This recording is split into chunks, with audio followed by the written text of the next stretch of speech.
Welcome to the Worshipped Woman podcast. I am your host, kellykristin. I am a life and relationship coach, deep healing facilitator, and subconscious change expert. On this podcast, we will dive deep into personal growth, transformation, and relationships, releasing patterns of toxicity, codependency, and people-pleasing as we explore what it means to be the worshipped woman. If you are ready to heal, embody your worth, and raise your standards in life and love, you are in the right place. I am so happy to have you here. Now, let's get started.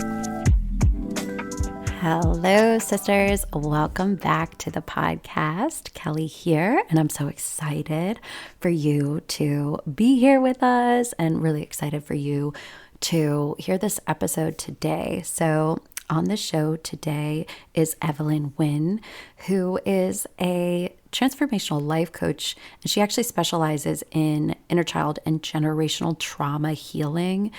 And I'm really excited to talk about generational trauma on this podcast and with Evelyn, because I think it is something that is so important to understand when it comes to healing, because it's not really all about you. I mean, it is all about you in the sense you're the only one that can heal, but it's not your fault, right? Like, it didn't start with you. And I think Evelyn even recommends a book that's called It Didn't Start With You when we're talking in the podcast, because it truly didn't start with you, you know? And I think it's really important to understand that where we come from, what our families have been through, the culture that we were raised in, all of these things have an effect on us.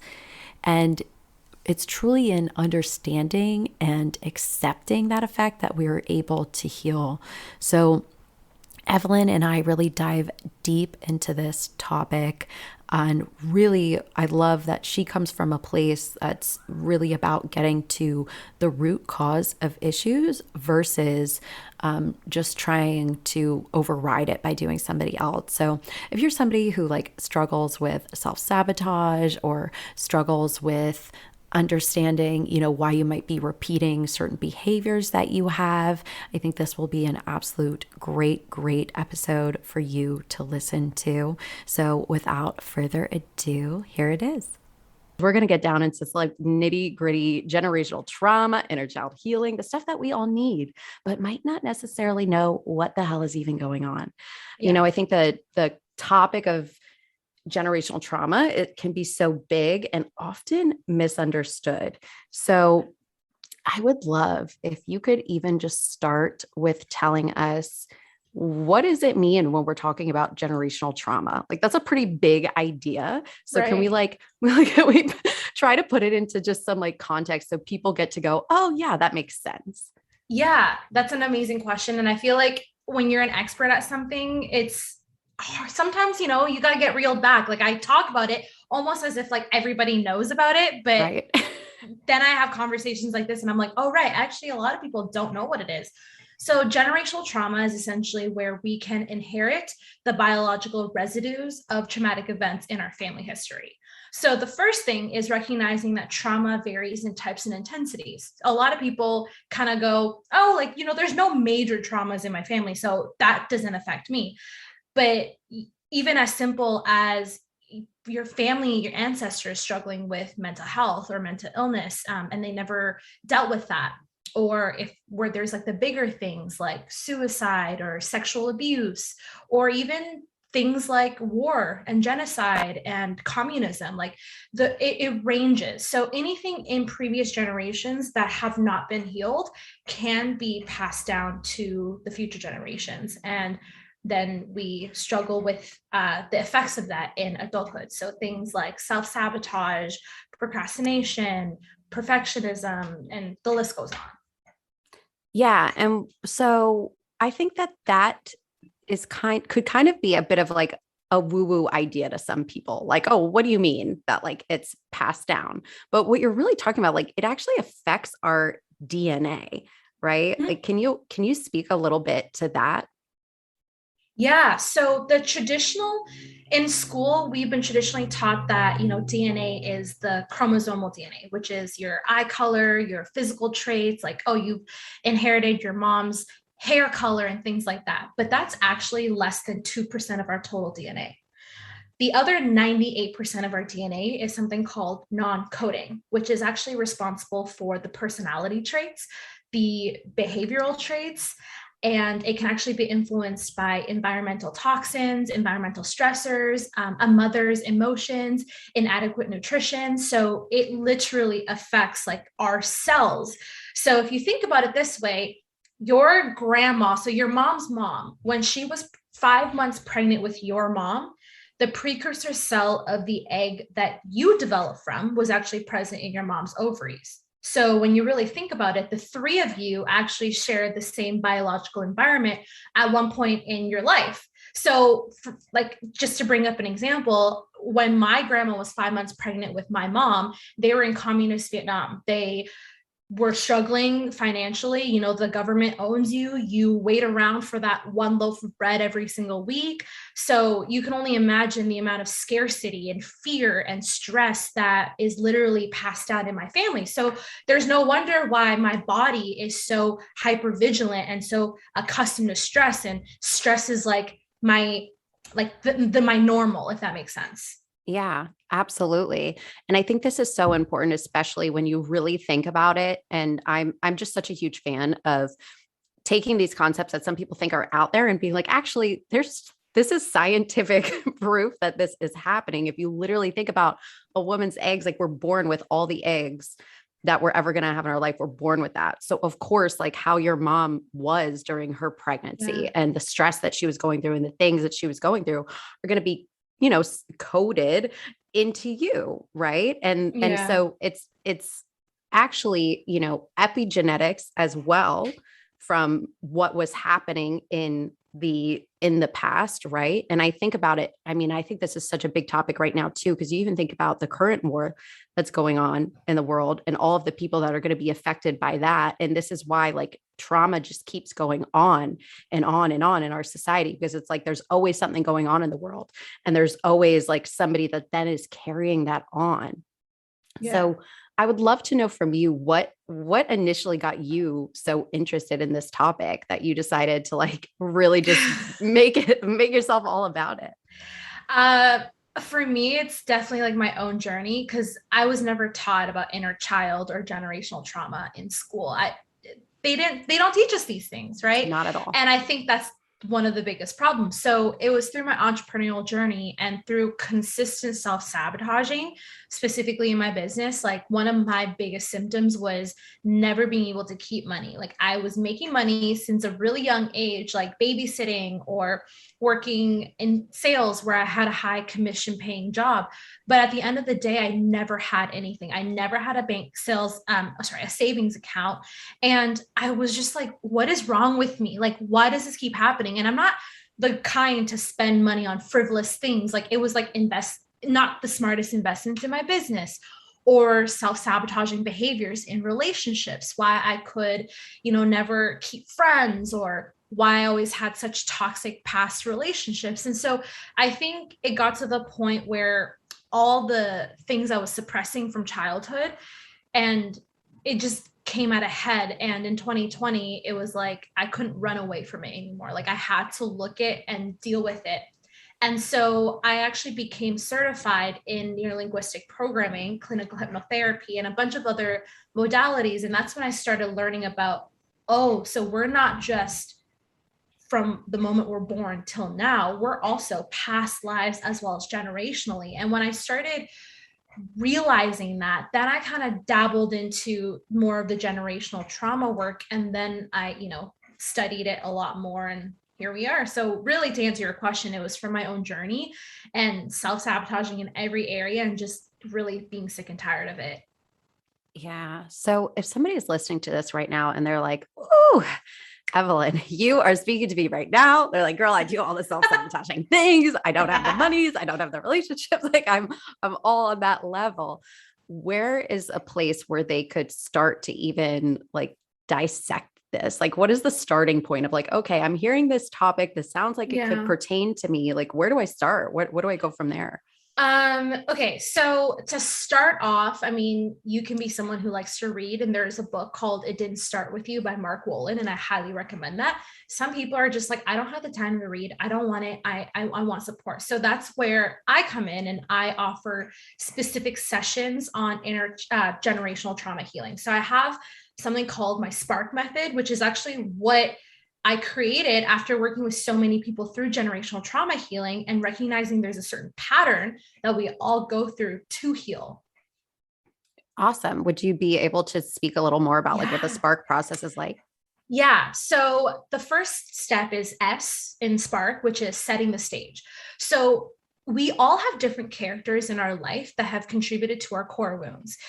Oftentimes, the more traumas we've experienced in childhood, the more we want to run away from our past. But when you really think about it, your parents, whether you're close with them or not, biological or not, those people in your early childhood really shape who you are today, whether you want to agree or not. So Yeah. setting the stage, pinpointing who those different characters are. And then it's P, which is pinpointing the root cause. Oftentimes you and I have just talked about self-sabotage, lack of confidence, body image, parenting issues, relationship, marriage issues. Like those are the common problems that we all have that then we're like, okay, I need to work and heal from that. But when you really think about that, those are just the rotten fruits on the tree. If you don't get to the root, the rotten fruits will keep popping up. So we want to get to the root of what actually is the root cause of that. And oftentimes it's one of two things. It's either the fear of not being good enough or not being enough, or the fear of not being loved. Every challenge limiting belief boils down to either of those two. So we get to the root, we help you figure out where and when that really started in your life. And then it's A. This is probably the most challenging and difficult, but the most liberating part, which is acknowledge the challenge. And you probably agree with this, and I'll let you tell me if you are not. Taking responsibility and ownership for how things have manifested in our life. You know, we look around to the people around us, and it's so easy to see that it's so easy to be in victim mode. Like life is happening to me, not for me. And we like to put the blame on every person, right? Like if you're in consistent relationships where the partner's cheating on you, all of a sudden it's all men are trash, all men are horrible, but we never really stop and think to see where we can take responsibility for the role that we played in how things have manifested. So really being able to get to that part really liberates people. Like it's like, oh wow, I do have control over my life. Yeah. Yeah. I think that's so important. And I want to stop and like really emphasize that part because, I think a lot of times, and certainly like with the work that I do, and it's a lot of, women coming from toxic relationships and things that can feel really hard and heavy. And there is this tendency to place blame on how the other person has acted and all of these things that have happened. And while that person may have acted terribly, you also have a part in accepting that. And until you can accept that part about yourself, that there was an aspect of you that was okay with that there was an aspect of you that was sitting in that and choosing that.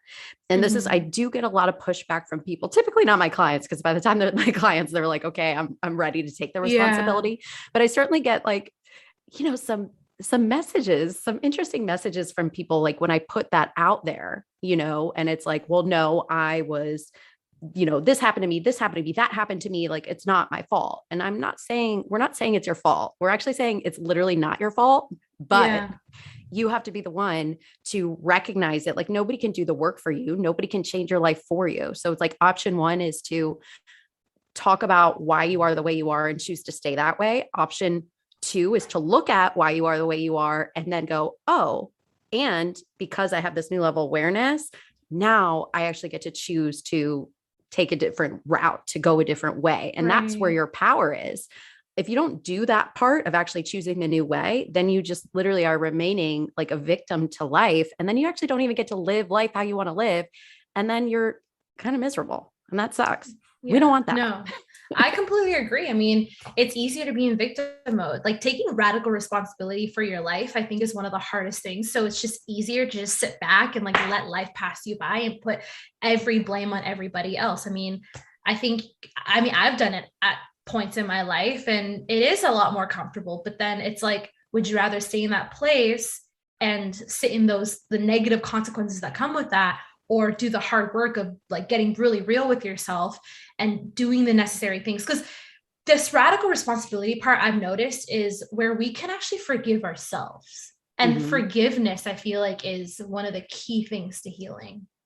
Yeah, absolutely. Because when you take responsibility, again, it's not saying like, it's my fault that this happened, but it's saying, this is what happened. It's literally just looking at the truth. Like, this is what happened. This was my part in it. I can recognize that I was a human that was literally just doing the best that I could with what I knew at the time. Now that I know more, I can choose to do something differently. And I can look back at my past self and go, oh my God, she didn't know what she was doing. Poor thing. Like, let me give you a hug, not let me yell at you and tell you how dumb you are, or how could you? Right. And I think that's a trap that we can also get into, right? Like, especially people, like if you're just coming into the healing word, or you're just kind of finding out all this stuff about yourself, it's really easy to all of a sudden take like this new information that you just got and then start trying to apply it to the past and being like, oh, I should have done this, or I should have done that. When in reality, you couldn't have, right? Like, you didn't know. And I think that's a really important part of it too, is like being able to like, accept it, look at it for what it was, and then again, make the choice moving forward as to what you want. 100%. So we were on was R radical responsibility? No, A was acknowledge the challenge. Okay. R is probably my favorite part, which is release so you can heal. So I actually walk my clients through a role-playing visualization exercise where they actually heal an energetic relationship with the person who contributed to their core wounds. And awesome. I think I can count on like one of my hands the people who didn't cry, because you're releasing so much. Like, we try to run away from the people who've hurt us, right? But sometimes like that energy is still there. So being able to hear the things that this person could have said, or being able to fully express yourself in a safe space, is really, really powerful. And then K is keys to freedom. So at the end of all of this, the breakthroughs, the energy healing that they get, it literally gives them the keys to actually continue moving forward. So I'm super proud to say that we have 100% success rate. And so, that's amazing. Yeah. And I think release is such an important part to healing in general. Like, there's a lot of times where it's like, we think we can just like override the things that have happened, right? Where it's just like, oh, I just want to like, go and do and like try to get, and we're just like running our lives in this sort of whatever I achieve mode and trying to just override all the stuff, act like it's not there, or act like it didn't affect us, when really you can just release it. So I love that you've included that in your program and the healings, because that's really the key, right? Like, we get to release it, and then we don't have to hold on to that energy. Yeah. And that's such a freeing experience. And so I would love for you, since you obviously came up with this method because that's what you're doing with yourself. So what do you think was like the most significant release work that you had to do with yourself to be able to like really feel like, okay, I'm out of the self-sabotage, I'm out of the things? Like, what was that process like for you? It's so interesting because all my clients got to experience it, but I never experienced the spark method on myself. I had kind of dabbled into like my own healing, and I would be in certain programs and we would hit like one aspect of it. But there was this one day, just actually a few months ago, where a lot of not so great thoughts came up about money. And it was actually right after my parents had left, and I was like feeling a little bit of heaviness in my heart. And I was like, oh, I need to do some healing around like mom, some other wound stuff. And it just dawned on me. I was like, oh my God, I've never actually done this spark session on myself. Like, I've done it with all these clients, but there's never been a person to be able to do it on me. So I walked through the process myself, and it was so I had closed my eyes and I had done this healing work with both of my parents, like really being able to say to them all the things that I've always wanted to say to them as a kid, but never got the chance to say. But then also in turn, hear the words that little Evelyn needed to hear from her parents growing up, but never got to hear. And that's where a lot of the inner child healing also comes in too. So I was like sobbing because a lot of us, our parents, unfortunately, do not live in a time where they think that they need help.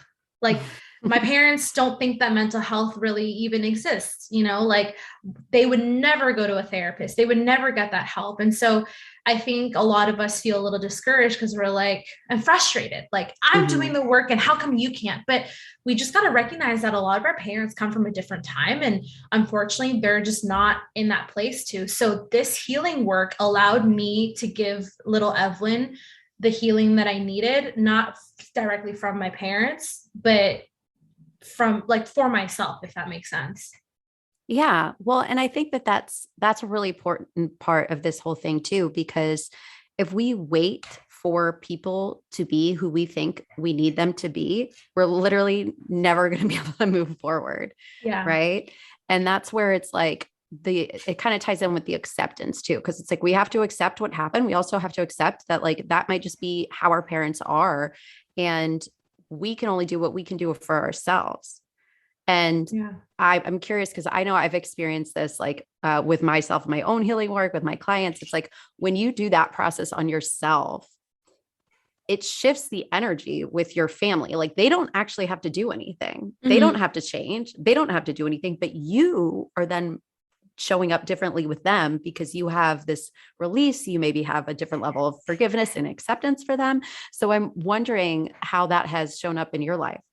Yeah, I always say healing creates the biggest ripple effect. Like, oftentimes I come across a lot of people who are wanting their husbands to go through therapy because, like, their husbands is the problem. Right. And it's like, I'm sure that he has his own things to work on, but like, you might have a part to play in all this.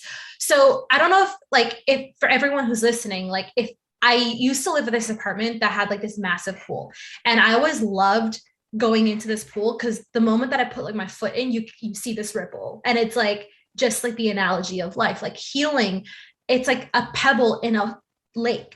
When you put that pebble in, you can't stop the ripple effect that continues happening from it. So a question that I always get all the time is like, well, my parents aren't healing or my partner doesn't want to heal.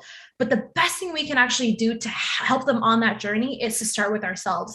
So, exactly everything that you just said was what happened to me. I kind of lost hope in having a really strong relationship with my parents just because they're your stereotypical, very authoritarian Asian parents. They come from a completely different culture, different values, like emotional connection is just not really a thing because they're just trying to help you survive. Like that was survival. Like if I put food on the table, like you're taken care of, like that's that. Like we don't talk about how you feel, we don't kiss the boo-boo on your like knee or anything like that. So I moved away from home. And I left from Canada and moved to California. And the saying of distance truly makes the heart grow fonder is really accurate because in that time I was able to heal. And in my healing, like you just mentioned, my handling of my triggers changed. I developed healthier coping skills. So things that my parents used to say that would throw me in the deep end, like I would turn into this like the inner child where I would like lash out and fight back with my dad and say mean things and just get so angry. I was able to like calm myself down and recognize that, he's saying these things out of his own wounds and traumas. And so because I reacted differently, I broke the strategy of how we interacted. I broke that cycle. So when a cycle is broken, you got to create a new one. So then it was kind of like my dad is so used to me acting a certain way. And so I wasn't acting that way anymore. It forced him to change how he then interacted with me after that. And so I can't even remember the last time that my dad and I had an argument. And it's wild. Like I've noticed a complete 180 in both of my parents. They actually just came down to visit me here in California, and it was the best trip. The day before my dad left, he got in my car. We went to go get gas together, and it was so awkward, but it was the cutest thing. He was like, so how's business over here in the States? Because he doesn't ever ask me how I'm doing. So, and then one thing he said, he's like, like if you're ever struggling, like, that you can come to mom and I, like, you don't have to pretend that you have it all together. Like, don't fear that you're disappointing us. Like, you've done such amazing things, like being out here on your own. And like, I cannot tell you, my inner child just like died with love that day. Yeah, that's so beautiful. And I think it's a true testament to how doing your own work really Yeah. does shift. I mean, the thing is what most people don't understand is that other people are responding to our energy. And it's Yeah. like our only power really is how we respond to things. And it's like if you, like you said, like you come in, you guys probably had this habitual pattern of like, he says this, I get triggered, I act this way, we get in a fight, and that's what it is. And it's just like this repeating cycle. And now you get to be the cycle breaker. And that's like what this stuff is really all about, especially when we're talking about the generational trauma, because it's like now the fact that you got to have that conversation with your dad, who, maybe a few years ago, you couldn't even have like pictured that conversation. Right. And so Yeah. now you are literally healing him. And this is what I love. This is what I love so much about this kind of work. It's like we do our healing work. We get to literally heal our family by being the cycle breaker. And it's hard work. Like Mm-hmm. it's not easy stuff, right? And I'm so glad that you were able to like get that validation for your inner child, because I think that is so, so beautiful. I'm like, I have like the biggest smile on my face. I'm like, that's the cutest story. I love it so, so much. And if you're listening and you're like, oh, my parents have never come around like that, don't worry, girl, mine neither. It's fine. And I do think it's interesting too, kind of something you said earlier, like for a lot of us that are doing, this kind of work, our family doesn't necessarily understand it. No. Like, and I think particularly in the Asian culture, like you were speaking about, and I've certainly have many clients that have echoed this, they're not really emotionally in tune. And Mm. I think that that's one of the biggest things to get to have to work through as well. And I want people hearing that, like listening to this, really to start considering like not only just their family per se, but like the cultural cues, Mhm. right? Because it's like Asian culture, like how is that thought of? How is that presented? Right. And so Mhm. I'm curious for you, what you feel like maybe you have had to overcome within, being Asian and that sort of perception. Right. This is a really great question because a lot of people don't really ask that. Um, I've been in the entrepreneurial space since 2015. And to be completely honest with you, I've only ever had white coaches. There was nobody else that looked like me that I could look up to. Like it just wasn't there. Like you couldn't see this, boss babe Asian woman who's like standing strong in her ground. And so, I grew up in a predominantly white neighborhood.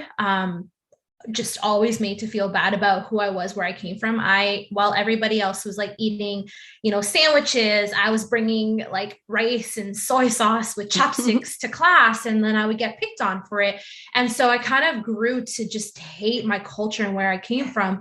And so as I got older, a large part of my healing was owning all parts of me, because you can't move forward and be the success you want to be if there are still parts of you that you still feel shame and guilt around.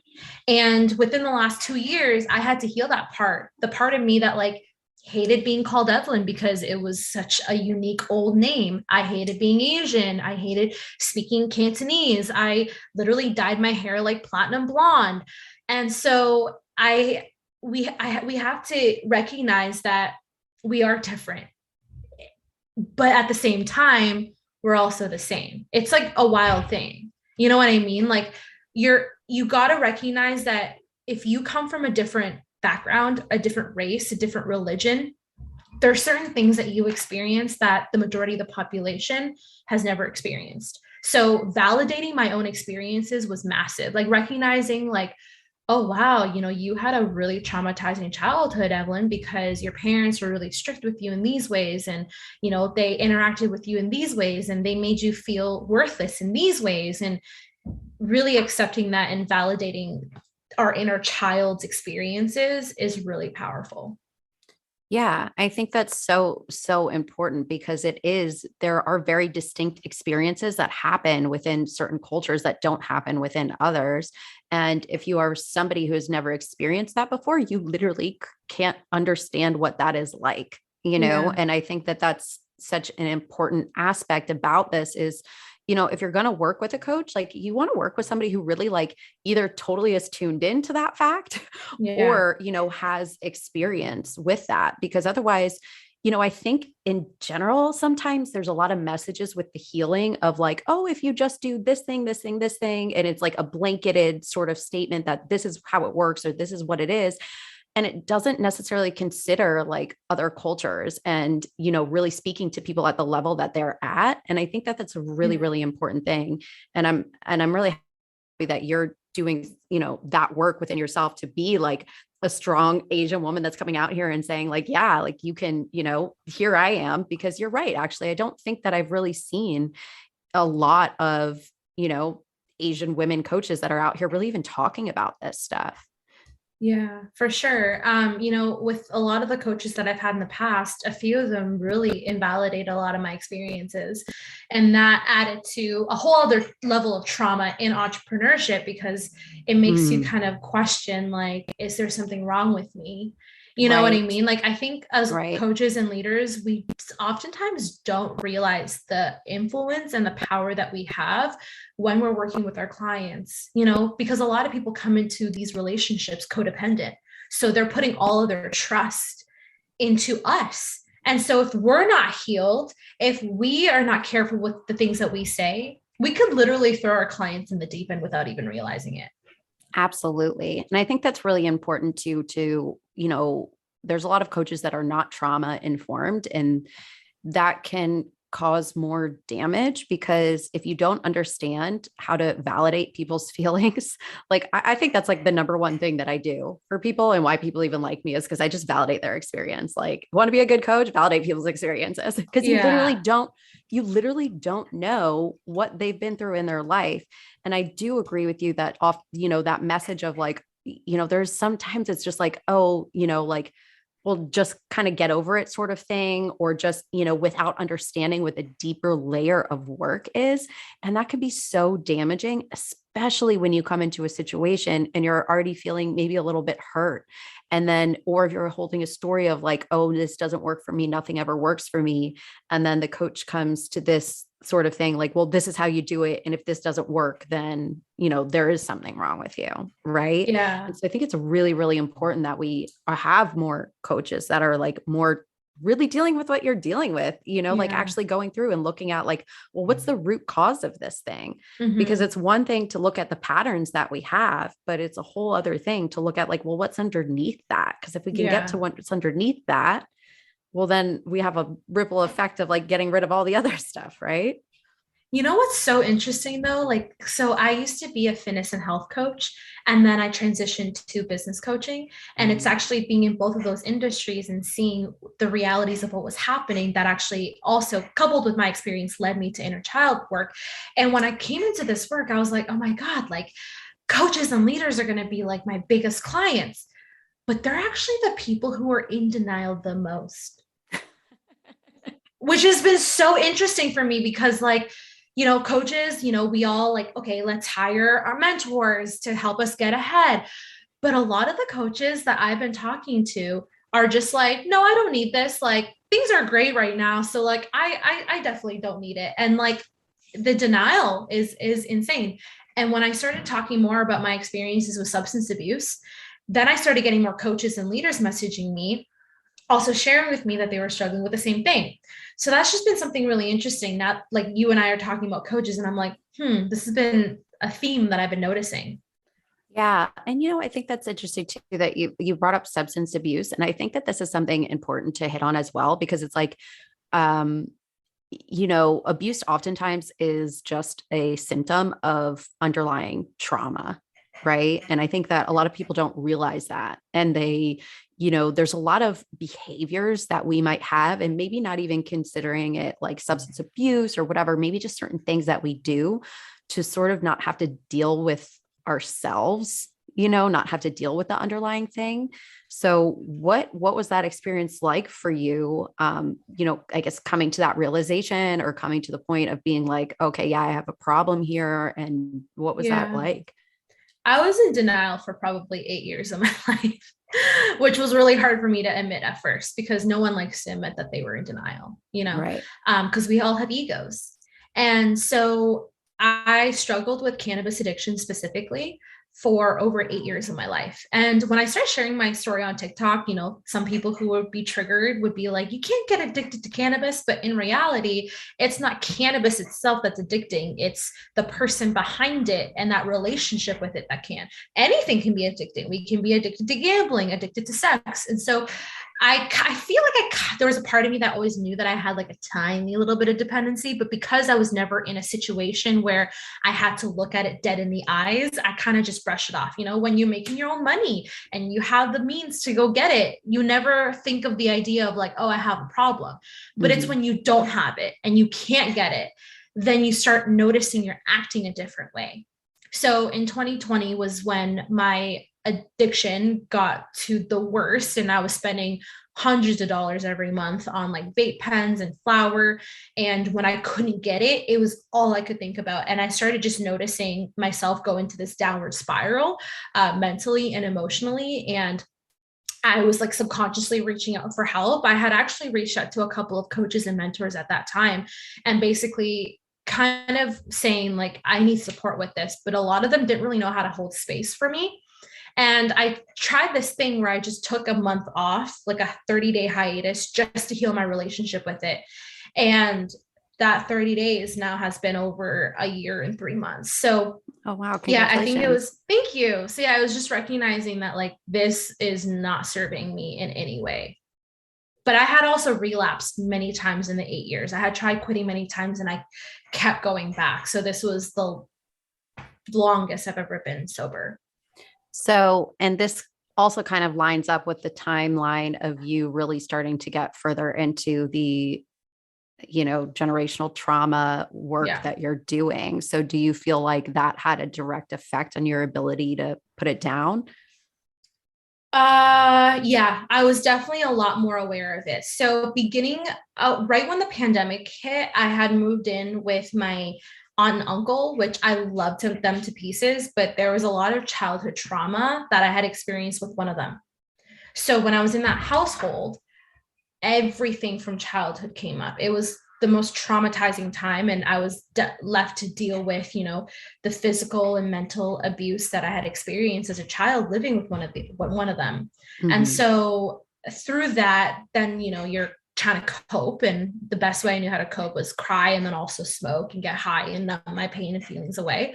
So I think because I started healing at this time, well, I mean, we've been healing for a long time, right? But really diving deeper into this work was when I started having more awareness. Like I was more woken up. My consciousness had raised. So Mm-hmm. when it kind of came time for the theme of substance abuse to be looked at, it was like, okay, I can make the connections now to why I struggled with substance abuse, get to the root of it. And that was, I think, why I had a higher success rate when it came to getting sober. Right. And I think it's important that healing, like, it's not comfortable, No. right? Like, everyone needs to know this. I think there's a lot of myths around healing and things like, oh, when this happens, I'll be all good, or all these things. But it's like healing is really making us more available to what our emotions are, right? Like, and when you're doing the healing work and really like allowing yourself to process, you can't numb, because if you're numbing, it's like kind of defeating the purpose. And that's like a really hard script to override for a lot of people because it's like we instantly want to go like run to a substance or run to go shopping or run to go, I don't know, scroll on social media for 10 hours a day or whatever it is to get outside of ourselves. When the reality is like sometimes you just gotta sit with it and let it Yeah. be. Right. And I Yeah, it was think really, no, go on. I was to say, I think, 2020 for a lot of people, I think was like, it brought a lot of things to a head. Right. Oh, for sure.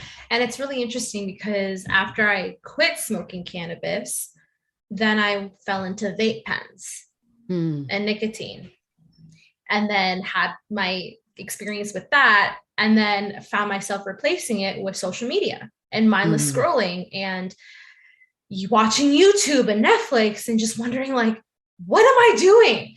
And the more that I share about this, the more that people are like, I struggle with the same thing. So it's like, it's wild because a lot of us don't realize that we have this problem. And then, but everyone around us is actually going through the same thing. Yeah, definitely. I think it's especially because I mean, like social media sort of like trains us to be on the app a lot. Like, I mean, I don't know if you watched that Netflix documentary that was Social talking about it. dilemma. Yeah, that was crazy. And I recently just did like a month where I was off Instagram and stuff. And I got to tell you, like, it was really nice. Like, it was really nice. Like, I would check in a few times to like look at my messages and whatever, but I was like, I'm not posting, I'm not scrolling. I don't, it's an interesting balance too that I think we have to have as people that, are on it for business purposes or whatever it is, but it's still so easy to fall into that trap. And like, it really just does like suck the life out of you if you let it. And the reality is it's like, we're here to live life, like go experience life, not live it just through, looking at curated pictures on a phone. Yeah, 100%. I ended up having the best balance I've ever had with my business, especially being an online entrepreneur, was getting a separate phone just for work. So now when I'm on Instagram for work, whether it's editing posts and engaging with social media, I'm on my work phone. So then my brain can be like, you're working now, like not scrolling. So for anyone who's an entrepreneur, highly recommend if you're able to, get some sort of like cheap phone or something like that you can just like use as like your work phone. That's an actually great idea. I love that so much. So I just have a couple more questions, but one thing I wanted to ask was like, what do you feel like is the most misunderstood thing about healing generational trauma?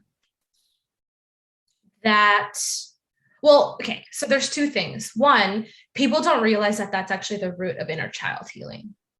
Like, the reason why inner child wounds are a thing is because of generational trauma. But then there's a lot of people who don't think that they have inner child wounds because their childhood was great. Mhm. So I think one of the biggest misconceptions is a lot of people are in denial that they have anything to heal from. That's probably, like, I would say, like the biggest thing. Right. And yeah, and it's like the reality is nobody got out of childhood without some wounding, not like it had to be bad, but it's you were a child and you picked up beliefs that don't serve you. You made Yeah. things mean certain things. Like I always like to tell people like it's not that big of a deal. Like it's literally just neural connections in your brain that were formed before like 10 years old. That's what it is. It's not like, oh, you've got all of this trauma to deal with. And some people certainly do, but it can really just be so simple as like your childhood self started believing certain things and you kept on believing them because you didn't know that you were believing them. And Yeah. that's it, Yeah. And I do think that that's an important thing for people to realize. It's like every single human can benefit from doing this kind of work. Yeah. Because denial is the one thing that will hold you back. Right. Denial, when you are in a state of denial, you are closing your brain off from the opportunity to look outside of that box you put yourself in. And then you wonder why you're constantly repeating the same patterns, why you're constantly attracting the same toxic people into your life, why you are in a career that you hate, why you feel stuck and stagnant. So the moment that you switch outside of that and even just open up to the possibility that, like, wow, like maybe my childhood was not fine and dandy. Maybe there are some things in my ancestral line that's affecting me that I might not have realized. Let's just dabble and start exploring that. That will change your life, Yeah, change mine. absolutely. Absolutely. So if you could go back and give your 18-year-old self one piece of advice, what would that be? I'm like trying to think of where I was when I was 18. Um, oh, one piece of advice to my 18-year-old self. I would say to keep, like, to trust yourself. I didn't learn how to trust myself until like my early mid 20s, mostly my mid 20s. And trusting yourself is the one thing that will get you far in life. So trust yourself no matter what anybody else says around you. No one will know you and what you need to do next better than you and your intuition. Yeah, I love that so much. So, so important. And my last question I want to ask you, so you're on the Worshipped Woman podcast. And here at the Worshipped Woman is the idea that self worship is something that's sort of beyond self love, even. It's how can I see myself as somebody who deserves to be honored, respected? How can I treat myself that way? How can I make myself feel like the worshiped woman? Right. And so I'm curious, what would being the worshiped woman look like for you? To surrender to, again, what your intuition and what the universe asks of you. As women, we like to be in control of things. We like to fit our life to the planner and to the schedule that we've created for ourselves.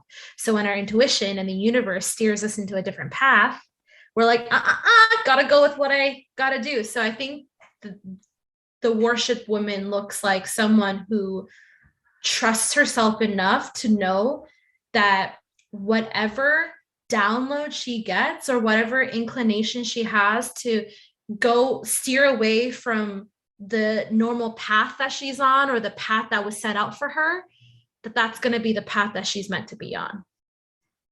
Yeah, that's beautiful. I love that so much. Evelyn, thank you so much for being here with us today. Can you tell everybody where's best to find you? Thank you so much for having me on. So you can find me on all the social media platforms, Instagram, TikTok, YouTube, as well as my website at Evolve with Evelyn. And I also Awesome. have a podcast. So feel free to hop on over there as well. Okay, awesome. Thank you so much, Evelyn. And everybody, we will have that all linked up in the show notes for you. Thank you all for tuning in. If you loved this conversation, you want to share it, take a screenshot, let us know that you're listening. You can tag me at Miss kellykristin. You can tag Evelyn at Evolve with Evelyn. We want to hear from you. What was your breakthrough?